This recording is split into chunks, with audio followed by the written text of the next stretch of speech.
God bless you too. அடுத்ததாக நாங்கள் pastor Martin அவர்களை அரவழைப்போம். அவர் இணையத்தில் வந்து நிற்கிறார். அவரை அழைப்புக்குள் கொண்டு வருவோம். Pastor Martin. Praise the Lord, sister. Praise the Lord. பாருங்கள், வந்து உங்களோட வார்த்தையை பகிர்ந்து கொள்ளுங்கள். எல்லாரும் அவளோடு நிற்கிறோம். ஆமென். கேட்பதற்கு. God bless you. ஆமென். ஆமென். தேவனுடைய பரிசுத்த நாமம் மையப்படுவதாக. இந்த வேளையிலே மீண்டுமாய் சங்கமம் வானொலியிலே உலக விசுவாசிகள் அனைவரையும் சந்திப்பதிலே மிகுந்த பெருமகிழ்ச்சி அடைகிறேன். நாம் ஜெபித்து இந்த பிரேயருக்குள்ள நம்ம கடந்து செல்வோம். அன்பின் இரக்கமும் பரிசுத்தம் நல்ல பிதாவே, நன்றியோடு துதிக்கிறோம் ஆண்டவரே. கர்த்தாவே, வானமும் பூமியும் உழைந்து போனாலும் உடைய வசனங்கள், உடைய வார்த்தை ஒருபோதும் உழைந்து போகாது என்று எழுதிக்கப்படிய ஆண்டவரே. உழைந்து போகாத தேவனுடைய வார்த்தை, எங்களை கட்டி எழுப்புகிற தேவனுடைய வார்த்தை, எங்களை உருவாக்குகிற தேவனுடைய வசனம் ஆண்டவரே, எங்கள் மத்தியினை அனுப்பி தருவீராக. பரிசுத்த ஆவியானவரே, என்னை மறைத்து நீர் வெளிப்படுத்த வேண்டும் ஜெபிக்கிறோம். உங்களுடைய கரத்தில் ஒப்புக் கொடுக்கிறோம் ஆண்டவரே, இயேசுவின் நாமத்தில் பிதாவே, ஆமென். நாம் தொடர்ந்து ஜெபங்களை குறித்து நாம் பார்த்து கொண்டு வருகிறோம். வெறும் ஜெபத்தை மட்டுமே நம்ம பார்க்காமல், ஜெபத்திலிருந்து வருகிற அந்த வார்த்தைகள், ஜெபத்துக்கு முன்பாக எப்படி இருக்க வேண்டும், ஜெபத்துல பேசப்படுகிற வார்த்தைகள், ஜெபத்துக்கு நம்மை தகுதிப்படுத்துகிற வார்த்தைகள், ஜெபத்து முடிந்தவுடன் நாம் எப்படியெல்லாம் இருக்க வேண்டும் என்ற வார்த்தைகள், இவை எல்லாவற்றையும் தொடர்ந்து நம்ம பார்த்து கொண்டே வந்திருக்கிறோம். பாருங்க, இவைகள்லாம் நம்முடைய ஜெபத்துக்கு பதில் கொண்டு வருகிறதா இருக்கிறது. வெறும் ஒரு ஜெபம் மட்டுமே நமக்கு பதில் படுகிறது கிடையாது. நாம் ஜெபத்திற்கு முன்பாக தகுதி உள்ளவர்களாய், எதை ஒரு முழு தகுதியும் பெறணும் அவசியம் கிடையாது. ஆனா ஒரு பேசிக்கான ஒரு வேத வசனத்தை குறித்த ஒரு அறிவு, ஒரு விசுவாசத்தினுடைய ஒரு ஸ்தானம், இவை எல்லாவற்றையுமே நாம் பெற்றுக்கொண்டவர்களா நாம் ஜெபிக்க வேண்டும் மாட்டோம். அது மட்டும் கிடையாது. ஜெபம் நம்ம தேவைகளை மட்டும் பெற்றுக்கொள்வது மட்டும் கிடையாது, நம்முடைய ஆவிக்குரிய வாழ்க்கையில உருவாக்குகிற ஒரு காரியமா இருக்கிறது. பாருங்க, தேவனோடு இன்னும் அதிகமாய் நெருங்கி ஐக்கியப்படுகிற காரியம் ஜெபத்தின் மூலியமா வருகிறது. பாருங்க, அந்த ஜெபத்துல நாம் ஜெபிக்க நாம் மாறுகிறோம். முதலாவது நாம் மாறுகிறோம். தேவனிடத்திலிருந்து அநேக காரியங்களை கற்றுக்கொள்கிறோம். தேவன் நாம் மாறுறது மட்டும் கிடையாது, நம்மை சுற்றியுள்ள அந்த ஒரு அட்மாஸ்பியர் மாற்றப்படுகிறது. நாம் சபைக்காக ஜெபிக்கும் பொழுது சபையில மிகப்பெரிய மாற்றம் உண்டாகும். பாருங்க, தேசத்துக்காக ஜெபிக்கும் பொழுது நிச்சய மாற்றம் உண்டாகும். யாரோ ஒரு ஆள் தலை ஒரு மூலையில அந்த ரகத்துல கதை மூட்டி ஜெபிக்கிறாரு, அதனால தேசத்துல மிகப்பெரிய மாற்றம் உண்டாகுமான்னு கேட்டா நிச்சயமா உண்டாகும். ஏன்னா விசுவாசத்தினால் ஜெபிக்கிற ஜெபம் தேவனையே அது ஒரு காரியத்துக்குள்ளே உள்ள இழுத்து விடுது. பாருங்க, அப்ப நாம் என்ன காரியத்துக்காக ஜெபிக்கிறோமோ அந்த காரியம் நம்முடைய வாழ்க்கையில் நிச்சயமாக நிலையிறப்படும். அப்படின்ற போது ஜெபம்ன்றது ரொம்ப ஒரு கிறிஸ்தவ வாழ்க்கையில ரொம்ப ஒரு முக்கியமான ஒரு காரியம். நம்மையும் தேவனோட கூடிய ஒரு லைன்ல கொண்டு வருது. நாம் அவரோட கூட பேசுகிறோம், அவர் நம்மளோட கூட பேசுகிறாரு. இப்படியா இருக்கும் பொழுது நம்முடைய வாழ்க்கையில ஒரு மிகப்பெரிய மாற்றம் உண்டாக வேண்டும். அதுல சில வசனங்கள் ரொம்ப ரொம்ப முக்கியம். பாருங்க, நாம் இன்றைக்கு எடுத்துருக்கிற ஜெபம் என்னன்னா, யூதாவுடைய ஜெபத்துலதான் மறுபடியும் பார்த்து கொண்டு இருக்கோம். யூதாவுடைய எழுதுற நிருபம் ஒரே அதிகாரம் தான் இருக்கிறது. 20வது வசனம் 21வது வசனத்தை நான் வாசிக்கிறேன். பாருங்க, நீங்களோ பிரியமானவர்களே, உங்கள் மகா பரிசுத்தமான விசுவாசத்தின் மேல் உங்களை உறுதிப்படுத்தி கொண்டு பரிசுத்த ஆவிக்குள் ஜெபம் பண்ணி தேவனுடைய அன்பிலே உங்களை காத்து கொண்டு நித்திய ஜீவனுக்கு எதுவாக நம்முடைய கர்த்தராகிய இயேசுக்கு சொல்லி இரக்கத்தை பெற காத்திருங்கள் அப்படின்றாரு. இந்த இடத்துல ஜெபிக்கும் பொழுது சில கண்டிஷன்ஸ் அவர் சொல்றாரு. பாருங்க, சில காரியங்கள் நம்முடைய வாழ்க்கையில இருக்கணும்ன்றாரு. அதுல முதலாவது என்ன சொல்றோம்னா, ஆவினாலே ஜெபம் பண்ணுதல். ஆவினாலே ஜெபம் பண்ணுதல் என்பது நாம் கடந்த ஒரு ஸ்லாட்ல நம்ம பேசுறோம், எப்படி ஆவியிலே ஜெபிக்க வேண்டும், ஆவியினால் ஜெபிக்கிற பொழுது நடக்கிற காரியங்கள் என்ன, அதனுடைய முடிவு எப்படி இருக்குன்ற காரியங்கள்லாம் நம்ம பேசுறோம். பாருங்க, இப்பொழுது நம்ம என்ன பார்க்கிறோம் அப்படின்னா, நீங்கள் பிரியமான உங்கள் மகா பசுத்தமான விசுவாசத்தின் மேல் உங்களை உறுதிப்படுத்தி கொண்டு, 20வது வசனத்துல விசுவாசத்திலே நம்மளை எப்படி உறுதிப்படுத்துவது, அதாவது எப்படி நம்ம ஒரு ஸ்டாண்ட் பையா இருக்கிறது இன் ஃபெய்த்ல நம்ம பார்க்க போறோம். பாருங்க, ஆனா நீங்க ஆங்கிலத்துல வேற விதமா எழுதப்பட்டிருக்கு, உறுதிப்படுத்தி கொண்டு எழுதப்பட்டிருக்கு. அது எப்படி எழுதிருக்குன்னு சொல்லி நான் வாசிக்கிறேன். பாருங்க, build yourselves upon your most high faith என்று ஆம்பிளிஃபைடு எழுதப்பட்டிருக்கு. பாருங்க, அதாவது விசுவாசத்துல நம்ம என்ன பண்ணணும்னா, மேலான விசுவாசத்தை நம்ம வாழ்க்கையை கட்டணும் அப்படின்னு சொல்லி போட்டிருக்கு. பாருங்க, நம்ம ஆவிக்குரிய வாழ்க்கை பில்ட் யுவர் செல்ஃப். நம்முடைய ஆவிக்குரிய வாழ்க்கை யுவர் செல்ஃப் என்றா நம்ம சரீரப்பிரமான வாழ்க்கையை சொல்லவில்லை. பாருங்க, நம்ம ஆவிக்குரிய வாழ்க்கை விசுவாசத்துக்கு கட்டப்பட்டவளா இருக்க வேண்டியதுன்னு போட்டிருக்கு. பாருங்க, அதே இந்த லிவிங் பைபிள் எப்படி போட்டிருக்குன்னா, build yourselves strongly upon the foundation of the holy ஃபெய்த்னு போட்டிருக்கு. பரிசுத்தமான விசுவாசத்துல ஒரு ஸ்ட்ராங்கான ஃபவுண்டேஷன் போட்டு நம்முடைய வாழ்க்கை கட்டப்படணும் போட்டிருக்கு. ஆனா தமிழ்ல எப்படி எழுதப்பட்டிருக்குது, என்ன எழுதப்பட்டிருக்குன்னா, விசுவாசத்துல உறுதியாயிருங்கன்னு சொல்லி போட்டிருக்குது. ஆனா இந்த இடத்துல போட்டிருக்கு விசுவாசத்தில் கட்டப்படுங்கள். ரெண்டுமே கிட்டத்தட்ட வந்து ஒண்ணுதான் பாருங்க. ஆனா தமிழ்ல வந்து கொஞ்சம் ஒரு அட்வான்ஸ் எழுதிருக்குது. ஆனா வந்து உண்மையை பார்த்தோம்னா, நம்ம விசுவாசத்தை கட்டப்படும் பொழுது எந்த அளவுக்கு நம்ம ஸ்ட்ராங்கா கட்டப்படணுமோ அந்த அளவுக்கு வந்து என்ன ஆகும்னா நம்ம வந்து உறுதியா இருக்கிறோம் பாரு. ஒரு வீடானது வந்து ஒரு எலிவேஷன் தான் நம்ம பார்க்குறோம். ஆனா எலிவேஷன் பார்க்கணும் ரொம்ப அழகா இருக்குன்னு சொல்றோம். அதோடைய ஆர்கிடெக்சர் எல்லாம் பார்க்குறோம் பாரு, நம்ம வீடு கட்டும் பொழுது. ஆனா அதோடைய ஃபவுண்டேஷன் வந்து நம்ம கண்ணுக்கு தெரியாது. ஏன்னா அது பூமிக்கு அடியில் இருக்கும். நம்ம எலிவேஷன் தான் பூமிக்கு மேல இருக்கும். ஆனா எந்த அளவுக்கு அவங்க ஸ்ட்ராங்கான ஒரு ஃபவுண்டேஷன் அந்த பில்டிங்ல போடுறாங்களோ அந்த அளவுக்கு அந்த பில்டிங்குடைய அந்த எலிவேஷன் வந்து எவ்வளவு உயரத்துக்கு வேணும் கட்டலாம் பார்த்தோம்னா. அப்ப ஃபவுண்டேஷன் எப்படியோ அப்படிதான் வந்து வெளிப்புறமா இருக்கிற அந்த பில்டிங் வந்து தெரியும் பாருங்க. வெளிப்புறமா இருக்கிற பில்டிங் வந்து ரொம்ப ஒரு ஸ்ட்ரைட்டா இருக்கு, ஒரு அழகா இருக்குன்னா அது காரணம் கீழே இருக்க போட்டப்பட்டிருக்க ஃபவுண்டேஷன். அதே மாதிரிதான் கிறிஸ்தவ வாழ்க்கையில நம்முடைய ஃபவுண்டேஷன், நம்முடைய ஸ்பிரிச்சுவல் ஃபவுண்டேஷன் எப்படிப்பட்டதா இருக்குது. ஸ்பிரிச்சுவல் ஃபவுண்டேஷனை வந்து போடும் பொழுது நம்முடைய ஆவிக்குரிய வாழ்க்கை வந்து அதன் மேலதான் கட்டப்படுறோம். வெளிப்புறமான வாழ்க்கை வந்து சில பேர்லாம் வெளியில வந்து ரொம்ப அவங்க வந்து பாக்குறதுக்கே வந்து ரொம்ப அவங்க கூட ஒரு இதுவா இருப்பாங்க, ஒரு நல்ல ஒரு கவர்ச்சிகரமா வெளியில இருப்பாங்க. ஆனா உள்ளுக்குள்ள அவங்க ஆவிக்குரிய வாழ்க்கை பாத்தீங்கன்னா சுத்தமா ஒண்ணும் இல்லாம இருக்கும் பார்த்துக்கோங்க. அதுல வந்து இவர்களுடைய வாழ்க்கையில நீங்க பாத்துட்டீங்கன்னா ரொம்ப நாள் வந்து இவங்க அந்த ஒரு பிரசுத்த வாழ்க்கையில நினைச்சிருக்க மாட்டாங்க. சில பேர் வந்து ஒரு அவங்களோட பேசும் பொழுது அவங்களுக்கு வந்து நம்மளுடைய ஃபவுண்டேஷன் என்னன்றது நம்ம கண்டுபிடிச்சிடலாம் பாருங்க. அந்த அளவுக்கு வந்து கிறிஸ்துவுக்குள்ளாய் ஒரு ஃபவுண்டேஷன் போடுறாங்க. ஒருவேளை வெளியில வந்து பாக்குறதுக்கு நல்லா இல்லாம இருக்கலாம், ஒரு கவர்ச்சி இல்லாம இருக்கலாம், அவங்களோட வாழ்க்கை விரும்பப்படத்தக்கதா இல்லாம இருக்கலாம்.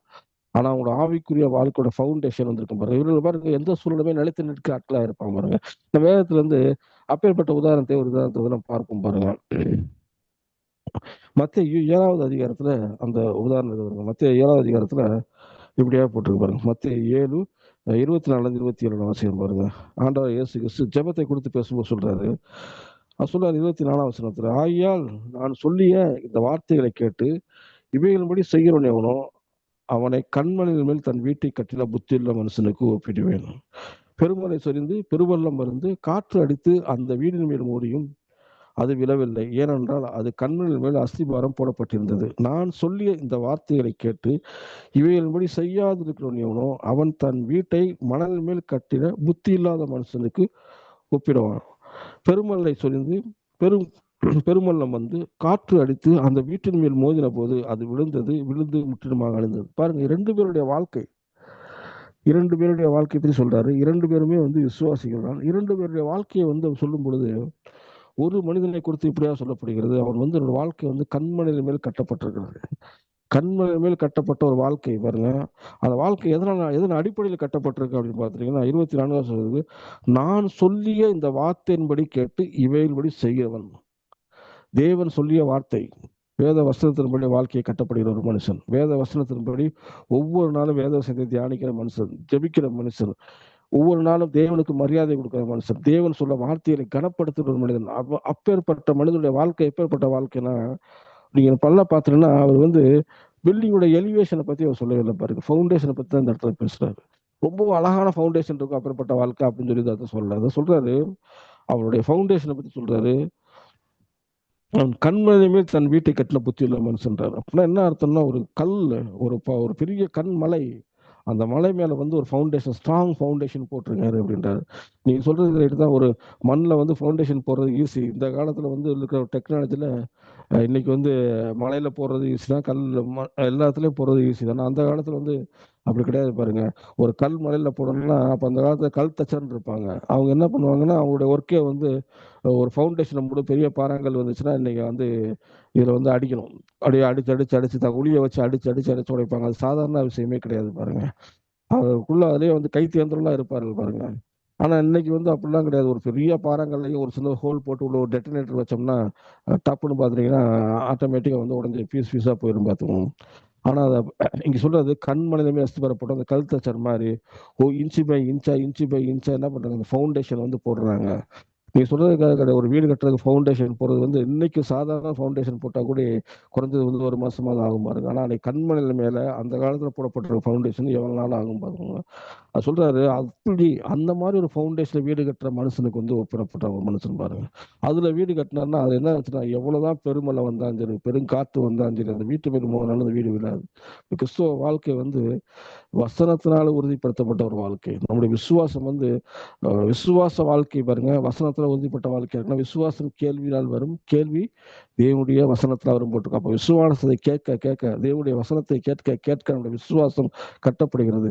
அந்த விசுவாசத்தின் மேல நம்முடைய ஆவிக்குரிய வாழ்க்கை கட்டப்படும் பொழுது எப்பேற்பட்ட பிரச்சனைகள் நம்ம நோக்கி வந்தாலும் சரிதான், அந்த பிரச்சனைகள் வந்து எப்படி இருக்குன்னா, ஒரு எவ்வளவு பெரிய பிரச்சனை மோதி வந்தாலும் சரிதான், அந்த பிரச்சனை ஒன்றுமே செய்ய முடியாது. அந்த விசுவாச வாழ்க்கையை அந்த மனுஷன் வந்து நிலைச்சு நிற்கிற மனுஷனா இருப்பான் பாருங்க.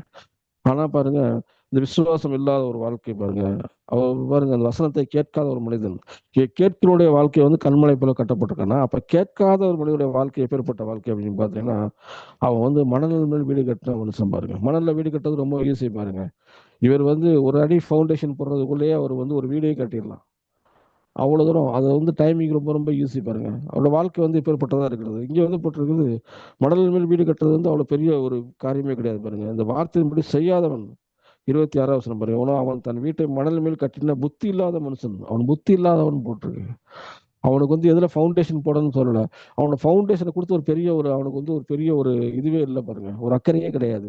அவனை தேவை வந்து வீடு பில்ட் பண்ணணுமா, நான் பில்ட் பண்ணி காமிக்கிறேன் பாருங்க அப்படின்றான். அதனால கிறிஸ்துவ வாழ்க்கையில நம்ம வந்து எந்த அளவுக்கு உயரம் கட்டுறோம், எந்த அளவுக்கு நம்முடைய வாழ்க்கையை பெரிதாக்குகிறோம், எந்த அளவுக்கு நாம் செழிப்பாக விரும்ப வேண்டும் என்று விரும்புகிறோம், எந்த அளவுக்கு நம்ம அனைவருக்கு நாம் வந்து ஆசீர்வாதமா இருக்கணும்னு ஆசைப்படுறதை விட நம்ம ஃபவுண்டேஷன், எல்லாவற்றோட எலிவேஷனை விட ஃபவுண்டேஷன் ரொம்ப ரொம்ப முக்கியமா இருக்கும். ஆவிக்குரிய ஃபவுண்டேஷன் வந்து தேவனுடைய வசனத்தின்படி கட்டப்பட்டவர்களா இருக்க வேண்டும். தேவனுடைய விசுவாசத்தின் மேல் வந்து நம்முடைய வாழ்க்கை கட்டப்பட்டவர்களா இருக்க வேண்டும் பாருங்க. அப்படி விசுவாசம் மேல் கட்டினாதான் அந்த வீடு நம்முடைய எலிவேஷன், நம்முடைய ஆவிக்குரிய வாழ்க்கை. நம்ம இன்னைக்கு ஜனங்கள் நம்மளை பார்க்கும் பொழுது நம்ம அந்த ரகத்துல பார்க்க மாட்டாங்க, அது நமக்கு ஆண்டவருக்கு தான் தெரியும். அவள் வெளியரங்கமா தான் பார்ப்பார்கள். அதனாலதான் வந்து என்ன பண்றாரு, சாமியில்ட்ட ஆண்டவர் சொல்றாரு, மனுஷர் பார்க்குற மாதிரி நான் பார்க்க மாட்டேன், அவர் வெளியே பார்க்கிறார்கள், நான் உள்ளே பார்க்கிறேன்றாரு.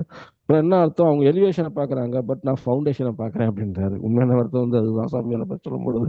அப்போ நம்முடைய வாழ்க்கையானது தேவன் சமூகத்துல உட்கார்ந்து தேவனுடைய வசனத்தை கேட்டு அவரை ஜெபித்து அவரோட தியானமா இருந்து தேவ வசனத்தோட தியானமா இருந்து அதன் மேல் அந்த வசனத்தின் மேல் வருகிற விசுவாசத்துல நம்ம வாழ்க்கை கட்டப்படுமாயின் எப்பேற்பட்ட பிரச்சனையை வந்து மேற்கொள்ள கொடுப்பாங்க. நம்ம ஈஸியா தேவனுடைய சித்தத்தை அறிந்து கொள்ளலாம். தேவனை குறிச்ச ஒரு அறிவு உண்டாயிரும் பாருங்க, தேவனை சித்தத்தை குறிச்ச அறிவு உண்டாயிரும். இந்த கிறிஸ்தவ வாழ்க்கை வாழ்றது வந்து பார்க்கறதுக்கு கடினமா இருந்தாலும் நம்ம வந்து அதை ஈஸியாக மாற்றலாம் பார்த்துக்கணும். ஏன்னா தேவனுடைய வந்து சுமையானது லெகுவான, இயேசுவின் சுமை ரொம்ப லெகுவான சுமை பாருங்க. பார்க்கறதுக்கு அது ஒரு பெரிய மூடை மாதிரி இருக்கும், ஆனால் அது உண்மையிலே பஞ்ச மூட்டை தான்.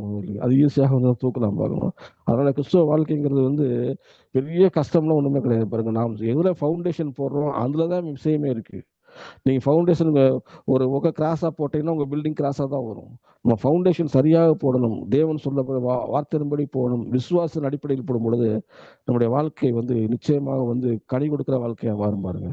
வாழ்க்கையோட எலிவேஷன் எவ்வளவு உயரத்துக்கு வேணாலும் கட்டலாம், அது ரொம்ப பாருங்க, அது ரொம்ப ரொம்ப முக்கியம் பாருங்க. நம்முடைய வாழ்க்கையோட எலிவேஷன் எந்த அளவுக்கு உயரமோ நம்முடைய எண்ணங்கள் விசாலமாகும், நம்முடைய செயல்கள் விசாலமாகும்.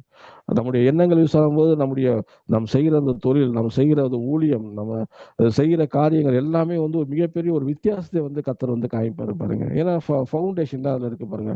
அது எப்பேற்பட்ட சூழ்நிலை வந்தாலும் வந்து ரெண்டு பேர்த்துக்குமே வர பிரச்சனை வந்து ஒரே பிரச்சனை தான், ஒரே பெருமழை தான் வருது, ஒரே பெருங்காற்று தான் வருது, ஒரே பயங்கர காத்து தான் வருது, ரெண்டு வீட்டையுமே மோதுது.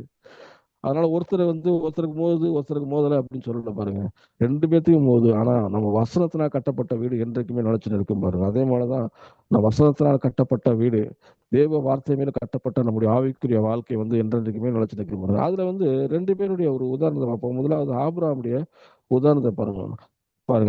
ஆபிரகாமை பத்தி நம்ம வந்து பல காரியங்களை வந்து பார்த்திருக்கிறோம். ஆபிரகாம் வந்து தேவன் அழைச்சாரு, அவன் புறஜாதியானா இருக்கும் பொழுது அழைச்சாரு.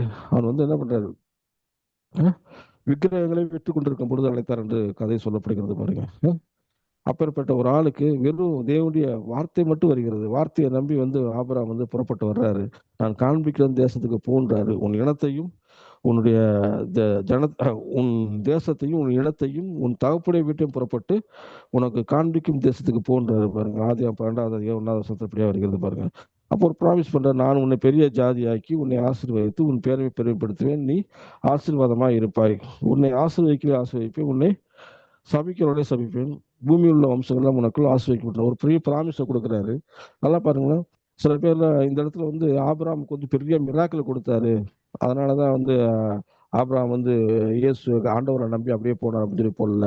வெறும் வசனம் மட்டும் தான் வருது, வெறும் வாக்குத்தத்தம் தான் வருது. ஆபிரகாம் தேவனை நேர்ந்தை முகமுகமா பார்க்கல, அது வசனத்தை மட்டும், வார்த்தையை மட்டும் கேட்கிறான். அந்த வார்த்தையை நம்பி சொல்றான் பாருங்க. ஏன்னா அவனுக்குள்ள தெரியும், தான் இதுவரைக்கும் வழிபட்டு வந்த தெய்வங்கள், இதுவரைக்கும் வந்து தான் நம்பி வந்த காரியங்கள் எல்லாமே பொய்ங்கிறது வந்து அவனுக்கு ஓரளவு தெரியும் பார்த்துங்க. அப்ப இந்த வார்த்தை கேட்கிற இந்த வார்த்தை வந்து அவனுக்குள்ள ஒரு மிகப்பெரிய ஒரு நம்பிக்கையை கொடுக்கிறது, ஒரு ஒரு விசுவாசத்தை லைட்டா அவனுக்கு தட்டி எழுப்புறது பாருங்க. அதனால அவன் சொல்ற தைரியமா வந்து இந்த வார்த்தையை மட்டும் நம்பி, யாரோ ஒருத்தர், முகம் தெரியாத ஒருத்தர், அவரை நேரையா பார்க்கல, எந்த ஒரு மிராக்களும் காமிக்கல, மோசே உட்காந்து சரி முச்செடி பற்றி எரியும் பாருங்க, அதை பார்த்துதான் அதுக்கப்புறம் ஊழியத்துக்கு வர்றாரு. ஆனா இங்கே அப்படி கிடையாது, எதுவுமே இல்லை பாருங்க. எதுவுமே இல்லாத ஒரு சூழ்நிலையும் அவர் வந்து விசுவாசிக்கிறார் தேவனை. அதுதான் ஆபிரகாமுடைய விசுவாசம் பார்த்துக்கலாம். அதனாலதான் ஆபிரகாம் வந்து நம்ம விசுவாச தகப்பன் போட்டிருக்கு. நம்புறதுக்கு எந்த சூழ்நிலையுமே இல்லை அந்த இடத்துல, தேவனுடைய வார்த்தை மட்டும்தான் வருகிறது. அந்த தேவனையும் முகமுகமா பார்க்கல, ஆனா கர்த்தர் என்ன பண்றாரு, வசனத்தை கொண்டு அவனை வழி நடத்துறாரு. அப்பேற்பட்ட ஒரு காரியம் தான். இப்ப இப்ப இவர் வந்து பாருங்க தேவனோட வந்து வர்றாரு. அது எங்க போனாலும் ஒரு பலிபீடத்தை கட்டி தேவனை வந்து ஆராதிக்கிற மனுஷனாக இருந்தான் பாருங்க. இதனால தேவனுக்கும் அவருக்கும் இடையில ஒரு நெருக்கம் வந்து ரொம்பவும் அதிகமாயிட்டு கொண்டே இருக்கிறது பாருங்க. அதனால சில தீர்மானங்கள் ஆபிரகாமுடைய வாழ்க்கை எடுக்கும் பொழுது அவன் எப்படியா எடுக்கிறார் என்பது வந்து நம்ம வந்து பார்க்கிறோம் பாருங்க. ஆதியாகமம் 13ஆம் அதிகாரத்துல 5-11 வரைக்கும் நான் படிக்கிறேன் பாருங்க. 5-11 வரைக்கும் நான் படிக்கிறேன். ஆபிரகாமுடைய வந்த லோத்துக்கும் ஆடு மாடுகளும் கூடாரங்களும் இருந்தன. அதாவது கிளியரா போட்டிருக்கு, ஆபிரகாமுடனே வந்த லோத்து. பாத்துங்க, ஆபிரகாம் தான் தேவன் அழைத்தாரு, லோத்தை வந்து அழைக்கல. ஆனா இருந்தாலும் ஆபிரகாம் வந்து லோத்தையும் வந்து கூட்டிக் கொண்டு வருகிறாரு. இதாவது வருது பார்த்தீங்கன்னா, ஆபிரகாமுடனே வந்த லோத்துக்கும் ஆடு மாடுகளும் கூடாரங்களும் இருந்தன. அவர்கள் ஒருமித்து குடியிருக்க அந்த பூமி அவர்களை தாங்கக்கூடாது இருந்தது. அவர்களுடைய ஆஸ்தி மிகுதியா இருந்தபடினால் அவர்கள் ஒருமித்து வாசம் பண்ண ஏதும் இல்லாமல் போயிட்டு. இந்த இடத்துல வந்து பாருங்க, ஆபிரகாமுக்கும் லோத்துவுக்கும் திரளான, எகிப்துல இருந்து திரளான ஒரு ஆசீர்வாதத்தை வந்து கொடுக்குறாரு. வந்து பாருங்க, ரெண்டு பேர்த்துக்குமே வந்து அந்த பூமியே தாங்கக்கூடாது இல்லைன்னா, அப்ப எந்த அளவுக்கு வந்து ஒரு மிகப்பெரிய ஒரு பிளஸிங் வந்து கொடுக்குறாரு பாருங்க. தேவனுடைய வார்த்தையை நம்பி வந்த ஒரு ஆபிரகாம், ஆபிரகாம்னு கூட ஒட்டி வந்த லோத்து, ரெண்டு பேத்துக்குமே வந்து ஒரு ஆசீர்வாதம் வந்து வருது பாருங்க. 7வது வசனம் பார்த்துக்க, ஆபிரகாமுடைய மந்தை மேய்ப்பருக்கும் லோத்துடைய மந்தை மேய்ப்பருக்கும் வாக்குவாதம் உண்டாயிற்று. அக்காலத்திலே கானானியரும் பெருசியரும் அந்த தேசத்திலே குடியிருந்தார்கள். பாருங்க, இந்த இடத்துல வந்த உடனே ரெண்டு பேர்த்துக்கும் சண்டை வரல, ஆனா ரெண்டு மேய்ப்பர்களுக்குள்ள சண்டை வந்துருச்சு. ஏன்னா அவர்கள் வந்து அந்த மாடு மாடுகளை பிரித்து வைக்கணும், எங்க போய் மேய்க்கணும், அவர்களுக்கு எங்க போய் தண்ணி காட்டணும், அதுல யார் முதல்ல போறது, இது மாதிரி ரெண்டு பேத்துக்குள்ளேயும் வந்து பிரச்சனை வந்துருந்து பாருங்க. பிரச்சனை வந்தது மட்டும் கிடையாது, ரெண்டுமே ஆபிரகாமுக்கும் லோத்துக்கும் தெரிய வருது. அப்ப ஒரு ஆபிரகாம் பாருங்க, ஒரு மிகப்பெரிய ஒரு முடிவு எடுக்கிறாரு பாருங்க, டெசிஷன் எடுக்கிறார். என்ன டெசிஷன் எடுக்கிறார் பாருங்க. 8வது வசனம், ஆபிரகாம் லோத்தை நோக்கி, எனக்கும் உனக்கும் என் மேய்ப்பெருக்கும் உன் மேய்ப்பெருக்கும் வாக்குவாதம் வேண்டாம், நம்ம சகோதரன். அதாவது சொல்றாரு, உனக்கு எனக்கும் என்னுடைய மேய்ப்பெருக்கு என் மேய்ப்பெருக்கு எந்த ஒரு வாக்குவாதம் வேணான்றாரு, நாம சகோதரன்றாரு. முறைப்படி பார்த்தோம்னா லோத்து தான் வந்து ஆபிரகாம்கிட்ட வந்து கெஞ்சிருக்கோம். எனக்கு வந்து அவர் தான், ஏன்னா ஆபிரகாம் தான் இங்கே ஹெட் ஆஃப் த ஃபேமிலி. அது மட்டும் கிடையாது, ஆபிரகாம் தான் அழைக்கப்பட்டவர், ஆபிரகாம் தான் தேவனால் அழைக்கப்பட்டவர். ஆபிரகாம் மூலியமா தான் ஒரு ஆசீர்வாதம் லோத்துக்கு வந்திருக்கிறது. அப்படின்னு பார்த்தோம்னா லோத்து தான் வந்து ஆபிரகாம்கிட்ட ஒரு கிரீவன்ஸ் வச்சிருக்கணும், ஒரு கெஞ்சிருக்கணும்.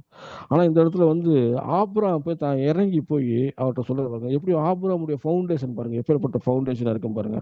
அவர் சொல்றாரு, இந்த தேசம் எல்லாம் உனக்கு உனக்கு முன் இருக்கிறது அல்லவா, நீ என்னை விட்டு பிரிந்து போகணும்னா நீ இடதுபுறம் போனா வலதுபுறம் போகிறேன், நீ வலதுபுறம் போனா இடதுபுறம் போகிறேன்றாரு. அப்படி பார்த்தோம்னா இதுல வந்து பாத்தீங்கன்னா ஃபர்ஸ்ட் சூசிங் அத்தாரிட்டி வந்து ஆபிரகாம்கிட்ட தான் இருக்கு. ஆபிரகாம் நினைச்சாதான் அவர் தான் எதெல்லாம் எடுத்தோம்னா அப்போ மிச்சமீதியை தான் வந்து லோத்து கொடுக்கணும். ஆனா இங்க ஆபிரகாம் ஒரு டிசிஷனை மாத்தி சொல்றாரு. என்ன சொல்றாரு, இப்ப டிசிஷன் இன்னைக்கு வந்து நம்மளுடைய வாழ்க்கை எடுக்க முடியுமா? இன்னைக்கு வந்து நாம் நம்ம வீட்டு சொத்துக்களை பிரிக்கும் பொழுது நமக்கு என்ன ஃபேவரா இருக்கோ அந்த பாட்டு தான் நம்ம விரும்பி கேட்போம். சொத்து நிறைய இருந்துச்சு அப்படின்னா, எனக்கு வந்து இந்த சொத்து வேணும், எனக்கு வந்து இந்த இடம் வேணும் அப்படின்றது இன்னைக்கு ஜனங்கள் வந்து அப்படிதான் கேட்பாங்க. நமக்கு என்ன ஃபேவர், நமக்கு எதோ பிளஸ்ஸிங், நமக்கு என்ன வந்து லாபமா இருக்கும், அதைத்தான் வந்து கேட்டு வாங்குவாங்க. ஆனா இந்த இடத்துல ஆபிரகாம் அப்படி தலைகீழா செய்யறாரு. ஏன்னா அவருடைய நம்பிக்கை வந்து ஆசீர்வாதத்து மேல கிடையாது. அவர் வந்து தேவன் அளவிதமாக ஒரு ஆசீர்வதித்தாலும் அந்த ஆசீர்வாதத்து மேல நம்பிக்கை வைக்கிறவர், ஆசீர்வாதத்தை கொடுக்கிற தேவன் மேல நம்பிக்கை வச்சாரு. அதுதான் விஷயமே இங்க. ஏன்னா ஒருவேளை வனாந்திரம் தான் தன்னுடைய பங்கா கிடைச்சாலும் அந்த வனாந்திரத்திலையும் கர்த்தர் வாழ வைக்க முடியும் தெரியும் அவருக்கு. அந்த வனாந்திரத்தையும் தேவனை ஆசீர்வதிக்க முடியும் அப்படிங்கிறது தெரியும். அப்ப ஆபிரகாமுடைய நம்பிக்கை, ஆபிரகாமுடைய விசுவாசம் யார் மேல இருக்கப்படுகிறது? நீங்க நல்லா பாத்தீங்கன்னா, அவர் என்ன தெரிந்து கொள்கிறாரோ அதன் மேல இல்ல, தனக்கு என்ன வேணும் அப்படின்றதுல நம்பிக்கை கிடையாது பாருங்க. அவருடைய நம்பிக்கை வந்து தேவன் மேல வைத்திருக்கிறார். இவர் எதை கொடுத்தாலும் சரிதான், கர்த்தர் வந்து அதை ஆசீர்வதிக்க வல்லவரா இருக்கிறார். அவர் போதுமானவரா இருக்கிறார். அவர் போதுமான அதிகமானவரா இருக்கிறார்ன்றது ஆபிரகாமுக்கு நல்லா தெரியும் பாருங்க. ஏன்னா தேவன் எப்பேற்பட்டவர் என்பதை வந்து ஆபிரகாம் தன்னோட வாழ்க்கையிலே நன்றாக அறிந்து வைத்திருக்க பாருங்க. அதுதான் உங்களுடைய ஃபவுண்டேஷன். அதனாலதான் இன்னைக்கு வந்து விசுவாசத்தின் தகப்பன்னு சொல்றோம். அதனாலதான் கர்த்தர் வந்து ஆபிரகாமை கர்த்தர் மென்மேலும் ஆசீர்வதித்தார் சொல்லி போட்டிருக்கிறது பாருங்க. இந்த இடத்துல வந்து இந்த இடத்துல சொல்றது வந்து பாருங்க, 16 வசனம் தான். அப்பொழுது லோத்து தன் கண்களை ஏறெடுத்து பார்க்கிறார். இவர் என்ன ஏறெடுத்து பார்க்கறாருன்னா, நல்லா பார்த்துக்கோங்களேன், அந்த சொத்து பிரிக்கிற மாதிரி தான் கண்களை ஏறெடுத்து பார்க்கிறாரு. பார்த்தா யோர்தான் நதிக்கு அருகே உள்ள சமபூமி முழுவதும் நீர்வளம் பொருந்திருக்கதாய் கண்டான். கர்த்தர் சோதோமையும் கொமாரவையும் அழிக்கும் முன்னே சோபாருக்கு போகும் வழி மட்டும் அது கர்த்தருடைய தோட்டத்தை போலவும் எகிப்தை போலவும் இருந்தது. பாருங்க, அந்த காலத்துல செல்வ செழிப்புட நாடுனா எகிப்து தான். அதை பார்க்கறதுக்கு எப்படின்னா அவட செல்வ செழிப்புட நாடு எகிப்தை போல இருந்துச்சாமா. அது மட்டும் கிடையாது, கர்த்தருடைய தோட்டம் மாதிரி இருந்துச்சுன்றது மட்டும். ஒரு கர்த்தருடைய தோட்டத்தை பார்த்தாரு எல்லாம் தெரியாது. அந்த இடத்துல ஓமை எப்பேற்பட்ட ஒரு ஓமையா இருக்குன்னா, அந்த இடம் தேவனுடைய தோட்டத்தை போல இருந்தது. அப்பேற்பட்ட ஒரு சூழ்நிலை பாருங்க. அவர் படுக்கும் போது பார்த்த உடனே அந்த சொத்தை பிரிக்கிறவங்க, எனக்கு இந்த பாட்டு தான் வேணும் அப்படின்ற மாதிரி அவங்க வந்து எடுத்து கொடுக்குற பாருங்க. மறுபடியும் பார்த்தோம்னா ஆபிரகாம் எடுத்தது போக தான் லோத்து இருக்கு. ஆனால் லோத்தோட டிசிஷன் வந்து வேற மாதிரி இருக்கு பாருங்க. லோத்து வந்து பார்க்கும் பொழுது அவர் பச்சையான காரியங்களை பார்க்கிறாரு. அவருக்கு எது பெஸ்ட்டோ அது வேணும்ன்றாரு. அந்த பெஸ்ட் பார்ட்ல அவர் எடுத்துக்கிறாரு. எடுத்து சொல்றாரு, அப்பொழுது லோத்து யோர்தான் அருகிலுள்ள சமபூமி முழுவதையும் தெரிந்து கொண்டான். அவன் தெரிந்து கொள்வது பாருங்க, நல்லா தெரிஞ்சு வச்சுக்கோங்களேன். லோத்து வந்து பிளஸ்ஸிங்கை தெரிந்து கொள்கிறான். கிழக்கே பிரயாணப்பட்டு தெரிந்து கொண்டு கிழக்கே பிரயாணப்பட்டு போனான். இப்படி அவர்கள் நடுவுக்கு ஒருவர் விட்டு பிரிந்தார்கள் பாருங்க. லோத்துடைய தெரிந்து கொள்வது பிளஸ்ஸிங். ஆனா ஆபிரகாமுடைய தெரிந்து கொள்ள தெரியுமா, பிளஸ்ஸிங்கே கொடுக்கறது தேவன். நல்லா புரிஞ்சு வச்சுக்கோங்க. அதுதான் வந்து நம்ம வந்து ஒரு கன்ஃபியூஸ் ஆகிற காரணம் வந்து இன்னைக்கு நம்முடைய வாழ்க்கை ஒரு ஆசீர்வாதம் வேணும், ஒரு அற்புதம் வேணும், ஒரு இப்படியே நம்ம போயிட்டு வந்தோம்னா லோத்து மாதிரிதான். ஆனா நம்ம கிடையாது. நம்ம தேவனை தெரிந்து கொள்ள வேண்டும். ஒவ்வொரு நாளும் தேவனோடு நெருங்கி பழக வேண்டும். ஒவ்வொரு நாளும் தேவனோடு நாம் பேச வேண்டும். ஒவ்வொரு நாளும் தேவனுடைய வசனத்தை நாம் தியானிக்க வேண்டும். நம்முடைய தெரிந்து கொள்ளுதல் இப்படியா இருக்கும் பொழுது ஆசீர்வாதம்ல ஒரு பொருட்டே கிடையாது. உங்களை வந்து கர்த்தர் நினைச்சாருன்னா ஒரு செகண்ட்ல ஒரு மாத்துவார். ஒரு ஐடியா கொடுத்தாருன்னா உங்க வாழ்க்கையை தலைகளாக மாறி போயிடும் பார்த்தோம். அப்போ நம்ம யாரை தெரிந்து கொள்கிறோம், நம்முடைய வாழ்க்கையை இப்ப நம்ம யாரை தெரிந்து கொள்கிறோம் அப்படிங்கிறது வந்து நம்ம எதுல ஃபவுண்டேஷன் போடுறதுல வந்து இருக்கு பாருங்க. நம்ம என்ன ஃபவுண்டேஷன் போடுறோமோ நம்முடைய ஆவிக்குரிய வாழ்க்கை எப்படியா இருக்கிறதோ அப்படித்தான் வந்து நம்முடைய தெரிந்து கொள்ளுதல் இருக்கும். அப்படிதான் நம்முடைய பேச்சு இருக்கும். அப்படிதான் நம்முடைய செயல் இருக்கும். அப்படிதான் நம்ம பரிசுத்த வாழ்க்கையை நடப்போம். அப்படிதான் நம்ம கிறிஸ்தவ வாழ்க்கையை நடப்போம். அப்ப நம்ம என்ன ஃபவுண்டேஷன் போடுறோமோ அதன்படி தான் நாம். அதுதான் நாம். ஃபவுண்டேஷன் தான் நம்ம தான் ஃபவுண்டேஷன். அது புரிஞ்சிச்சு. அதனாலதான் தேவனுடைய வசனப்படி சரியாக போடணும். இன்னைக்கு வந்து நம்ம ஒவ்வொரு நாளும் நாம் ஜெபத்தை குறித்து பேசும் பொழுது நாம் வந்து ஏன் இவ்வளவு டீட்டெயில்டா போறோம்? இவர் டீட்டெயில்டா போற காரியம் அவ்வளவு விஷயம் உள்ள இருக்கு. அது எல்லாமே நம்ம வாழ்க்கையை கட்டுகிற ஒரு காரியங்கள் இருக்கு. ஒரு சின்ன சின்ன வார்த்தைக்கு பின்னாடியும் மிகப்பெரிய ஒரு சத்தியம் இருக்கு பாருங்க. பாருங்க, நம்ம இந்த இடத்துல போட்டு சிம்பிளா போட்டு விசுவாசத்தை உறுதிப்படுத்தி கொண்டு அப்படின்னு சொல்லி சிம்பிளா போட்டிருக்கு. ஆனா அந்த வசனத்தை நம்ம தோண்டி ஆராயும் பொழுது அந்த நான் பாருங்க அந்த ஃபவுண்டேஷனை தோண்ட ஆரம்பிச்சிட்டோம் நம்ம. ஃபவுண்டேஷனுக்கு மேல எப்படி கட்டப்பட்ட வாழ்க்கை பாருங்க. ஆபிரகாமை தெரிந்து கொள்ளுதல் பாருங்க. ஆபிரகாம் அசால்ட்டா இருக்க பாருங்க. அவர் இருக்கிற இந்த இப்பேற்பட்ட முடிவை நீங்களாம் எடுக்க முடியுமா சொல்லுங்க? இன்னைக்கு நீங்களாம் வந்து நம்முடைய ஃபாதருடைய அசட்டை வந்து பிரிக்கும் பொழுது இப்படி எடுப்போமா? எல்லாத்துல போய் நம்முடைய அண்ணன் தம்பிகள்ட்டையோ அல்லது வந்து அக்கா தங்கச்சிட்ட போயிட்டு நீங்க எதெல்லாம் பெஸ்ட்டா எடுத்துக்கிறீங்க எடுத்துட்டு மிச்சம் மீது இருந்தா கொடுங்க நம்ம யாராவது ஒருத்தர் சொல்ல முடியுமா?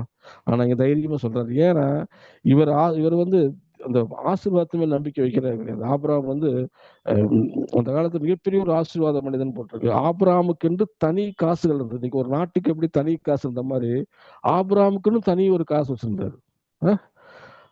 அதனால பின்னாடி பார்ப்போம் பாருங்க. ஏன்னா வந்து அவர் வந்து தன்னுடைய கல்லறை வாங்கும் பொழுது அந்த இடத்துல வந்து அவர்கள் செல்லத்தக்க காசை கொடுத்தா சொல்லி போட்டிருக்கு. இந்த இடத்துல நீங்க ஆபிரகாம் ஹிஸ்டரி பார்த்துட்டீங்கன்னா அவர் அவ்வளவு பெரிய ரிச் பர்சன் பாருங்க. ஆனா அப்பேற்பட்டாலும் அவர் வந்து அந்த ஆசீர்வாதத்தை தெரிந்து கொள்ளும் இல்லையா, ஆசீர்வாதத்தை கொடுக்கிற தேவனை தெரிந்து கொள்ளாரு. ரெண்டுமே ஒருத்தர் பிரியிறாங்க. பிரிஞ்சிருக்கிற 14வது வசனத்துல வராரு பாருங்க. கர்த்தர் வந்து பதசீலுக்கு வர்றாரு. என்ன சொல்றாரு பாருங்க.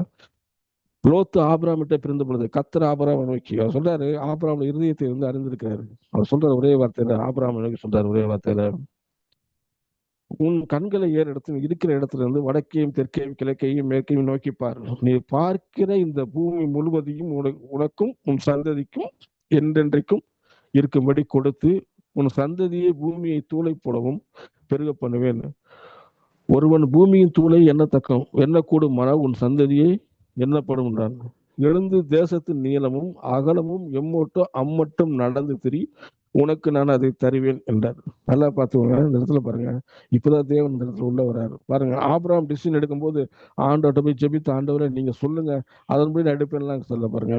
உள்ள ஃபவுண்டேஷன் சரியா இருந்துச்சுன்னா உங்களோட டிசிஷன் மேக்கிங் கிளியரா இருக்கும் பாருங்க.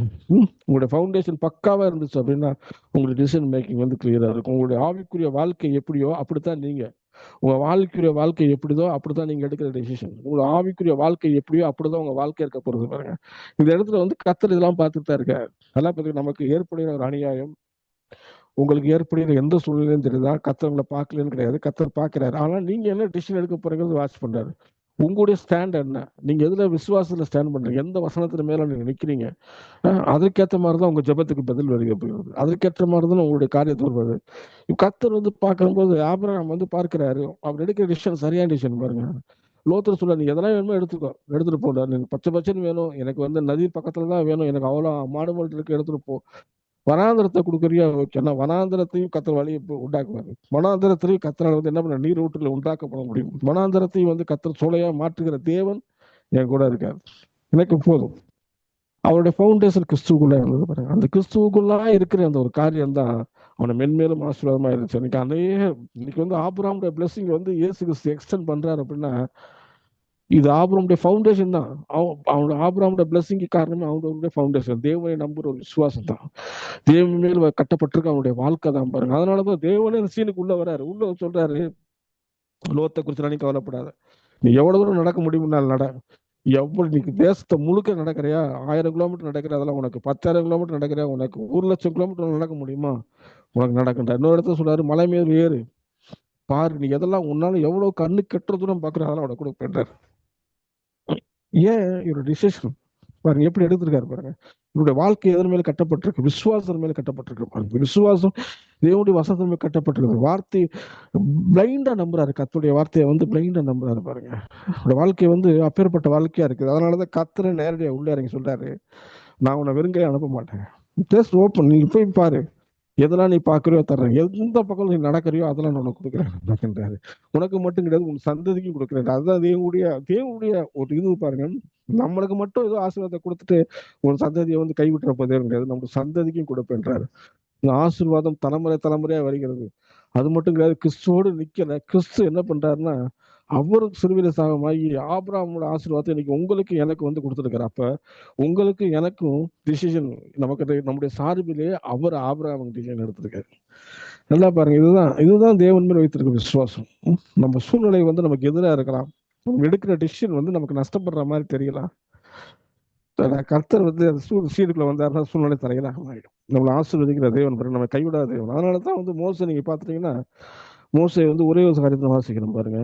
எபிரேயர் 11 வந்து சொல்றாரு, எபிரேயர் 11:24 வாசிக்கும், விசுவாசத்தினாலே மோசே தான் பெரியவனான பொழுது பாவனுடைய குமாரத்தின் மகன் எனப்படுவதை வெறுத்து அனித்தியமான பாவ சந்தோஷம் அனுபவிப்பதை பார்க்கும் தேவனுடைய பிள்ளைகளோட ஜனங்களோட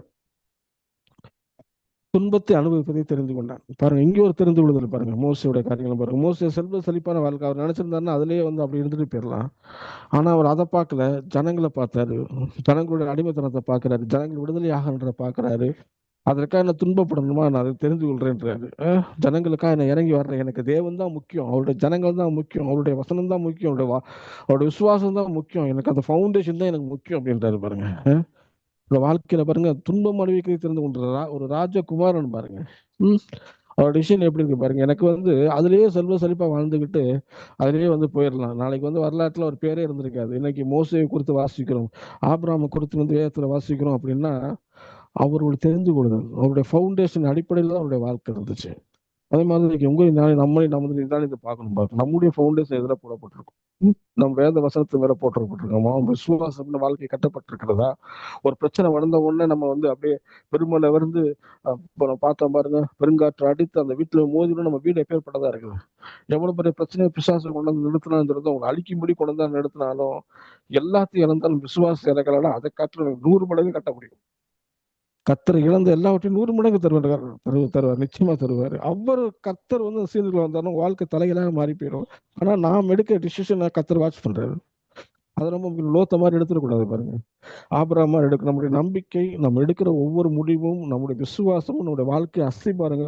ஏன்னா நம்ம ஒவ்வொரு நாளும் நம்ம தீர்மானமா என்னைக்கே ஒரு நாள் எடுக்கிறது. நம்ம அன்றாட வாழ்க்கை ரொட்டீன் லைஃப்ல ஒவ்வொரு நாளும் தீர்மானம் எடுத்துட்டு இருக்கோம். நம்ம ஒவ்வொரு செகண்ட்லயுமே நம்ம தீர்மானம் எடுத்து தான் செஞ்சுட்டு இருக்கோம். பாருங்க, மனிதனுடைய வாழ்க்கை அப்பேற்பட்டதா இருக்குது. பாருங்க, வேலைக்கு போனா கூட முடிவு எடுத்தான் போறோம். இன்னைக்கு என்னோட வேலை செய்யணும்னு முடிவு எடுக்கிறோம்.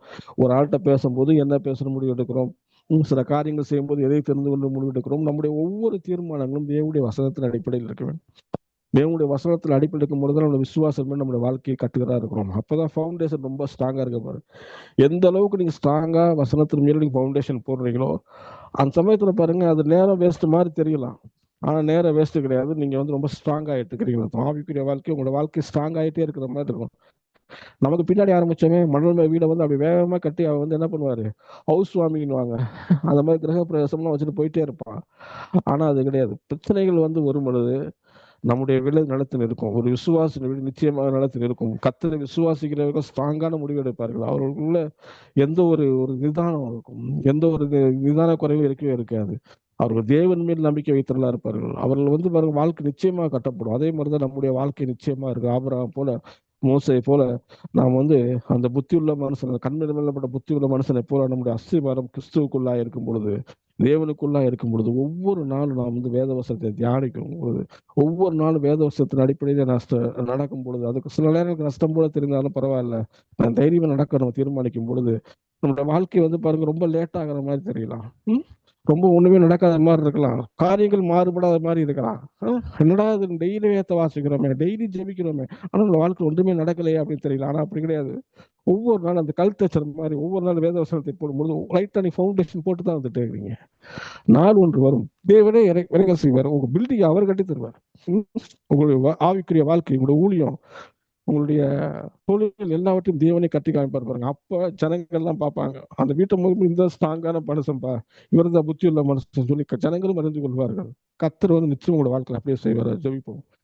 அன்பின் இறக்கமுள்ள பரலோகத்தின் அன்பு பிதாவே, நன்றியோடு துதிக்கிற ஆண்டவரே, கத்தாவே, அந்த புத்தியுள்ள மனுஷனை போல ஆண்டவரே, புத்தியுள்ள சிற்பாசாரியை போல ஆண்டவரே, நாங்கள் உமக்குள்ளே ஃபவுண்டேஷனை போடுற ஆண்டவரே, உங்களுடைய வசனத்தின் மேல போடுறோம், உங்களுடைய வார்த்தையை மேல போடுற ஆண்டவரே, ஆபிரகாம் போல ஆண்டவரே, எங்களை பார்க்கறதுக்கு கஷ்டமா இருந்தாலும் ஆண்டவரே, நீர் எங்களை ஆசீர்வதிக்கிற தேவன். உண்மை நாங்கள் விசுவாசிக்கிறோம் ஆண்டவரே, உண்மை நம்புகிறோம். நீங்கள் எந்த சூழ்நிலையும் எங்களை கைவிடாத மாட்டீங்க ஆண்டவரே. எங்களுடைய சூழ்நிலையில் எப்பேற்பட்ட ஒரு நெகட்டிவான சூழ்நிலை இருந்தாலும் சரிதான், எல்லாவற்றையும் கத்த தலைகளாக மாற்றி போடுகிற தேவன் ஆண்டவரே. உம்முடைய வசனம் ஆண்டவரே எங்களுக்கு அந்த வெளிச்சம் தருகிறது. உம்முடைய வசனத்துல நாங்கள் விசுவாசிக்கிறோம் ஆண்டவரே, உண்மை விசுவாசிக்கிறோம். எங்களுடைய வார்த்தை, எங்களுடைய விசுவாசம், உங்களுடைய ஃபவுண்டேஷன் உண்மையிலுமே இருக்கிறபடி நமக்கு நன்றி ஆண்டவரே. நீர் எனக்கு அத்தவை காரியத்தை விளங்கப்படுகிற தேவனா இருக்கப்படி நான் நன்றி செலுத்துறோம் ஆண்டவரே. நீர் மனுஷனுக்கு முன்பாக எங்கள் தலையை உயர்த்துகிற தேவனா இருக்கப்படி நன்றி செலுத்துறோம் ஆண்டவரே. உங்களுடைய கரத்துல கொடுக்கிற முடிச்சகர் இயேசு கிறிஸ்துவின் நாமத்தில் ஜெபிக்கிற ஜீவனுள்ள நல்ல பிதாவே, ஆமென். ஆமென், ஆமென். நன்றாக இருந்தது. நன்றாக வசனத்தை கொடுத்தீர்கள், ஆசீர்வாதத்தை தந்தீர்கள், கற்றுக்கொண்டோம். அத்துடன் நீங்க கொடுத்ததை நான் இப்பொழுது ஆங்கிலத்திலே சிறு வார்த்தையின் மூலமாக இன்டர்பிரட் பண்ணிவிடுவேன். But Pastor Martin has been preaching on the life of Abraham, and also it's towards our most holy faith and having belief and having our faith, working towards it. And he has been sharing from Jude chapter 1 verses 20 and 21. And according to what he has been saying, it says in Jude 20, but you, beloved, building yourself up in your most holy faith, and also praying in the Holy Spirit. And verse 21 says, and also as he has been sharing that, keep yourselves in the love of God and waiting for the mercy of our Lord Jesus Christ, that leads to eternal life.